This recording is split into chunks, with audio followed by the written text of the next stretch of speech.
आज की सबसे बड़ी खबर है, दो नर्स वेस्ट बंगाल में निपा वायरस से अफेक्टेड हो गया। दोनों कोमा में चले गए, दोनों वेंटिलेटर में है। जय हिंद फ्रेंड्स, एक बहुत ही डेंजरस वायरस अपना देश में दस्तक दे चुका है जिसका नाम है निपा वायरस। ये बहुत डेंजरस इसलिए है क्योंकि इसका मॉर्टेलिटी रेट 40 to 75% तक होता है।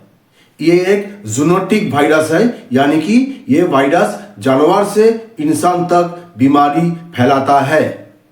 ये वायरस आपका ब्रेन को एंड लंग्स को बहुत सीवियरली इफेक्ट करता है, इसीलिए ये वायरस इतना डेंजरस है। ये इसलिए इतना डेंजरस है क्योंकि इसका जो डेथ रेट 40 to 75% तक होता है, मोर्टेलिटी रेट। इसका सोर्स क्या है? फ्रूट्स। जो फ्लाइंग फॉक्स या जो बैट है, वाइल्ड बैट्स जिसको खा लेता है, वो फल अगर कोई इंसान खाता है उससे होता है। फल का जो बैट का झूठा हुआ जो फ्रूट्स है वो खाने से ये होता है। इन्फेक्टेड पिग या इन्फेक्टेड ह्यूमन बीइंग, उससे अगर डायरेक्ट कांटेक्ट है उससे भी ये प्रॉब्लम होता है। पेशेंट का जो बॉडी फ्लूइड जैसे सलाइवा हुआ, यूरिन हुआ, ब्लड हुआ, ये सब का अगर टच होता है इससे भी ये प्रॉब्लम दिखता है।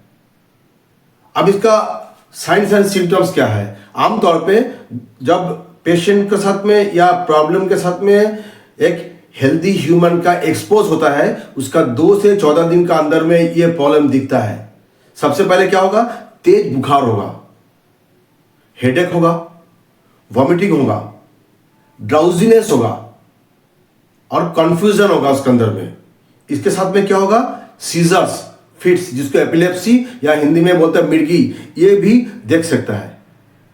अगर केसेस बहुत ज़्यादा सीवियर है तो पेशेंट कोमा में जा सकता है, इवन डेथ भी हो सकता है। मैंने थोड़ी देर पहले बताया था इसका मॉर्टेलिटी रेट है 40 to 75%। That's why this is very deadly.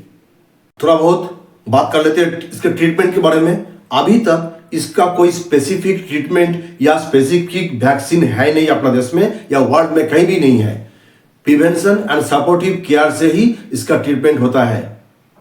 Patient को आमतौर पे ऐसे पेशेंट को आईसीयू में एडमिट किया जाता है। इफ रिक्वायर्ड ही और she will be put into the ventilator, life support system में डाला जाएगा। अगर बॉडी में डिहाइड्रेशन है तो फ्लूइड रिप्लेस किया जाएगा। आईवी फ्लूइड जो स्पेसिफिक लगे उस टाइम डॉक्टर साहब देंगे। एंड बुखार के लिए मोस्ट इंपॉर्टेंट ये भी है, फीवर को लिए कंट्रोल करेंगे। अगर साथ में एसोसिएटेड कोई प्रॉब्लम होता है उसका भी इलाज किया जाएगा। इसका मोस्ट इंपॉर्टेंट चीज है प्रिवेंशन। ठीक है, प्रिवेंशन में क्या करना है? बैड बाइट या बैड बिटन जो फ्रूट्स है वो नहीं खाना है। जो रॉ जो डेट्स है, पम्स है, डेट पम्स, ये सब नहीं खाना है। सिक जो पर्सन है, बीमार जो रोगी है, उससे दूरियां बना के रखे। आइसोलेशन बहुत इंपॉर्टेंट है।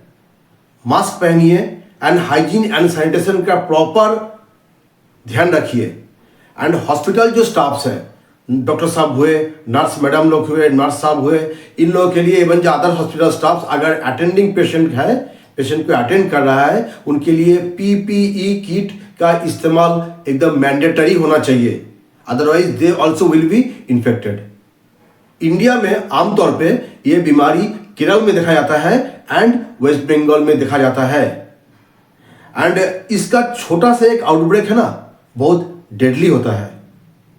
इसीलिए इसका छोटा सा कोई भी आउटब्रेक होता है तो उसको नेशनल अलर्ट के तौर पे घोषित किया जाता है। This is very dangerous problem, Nipah virus infection. Nipah virus होता है बहुत रेयर, बट होता है एक्सट्रीमली डेडली।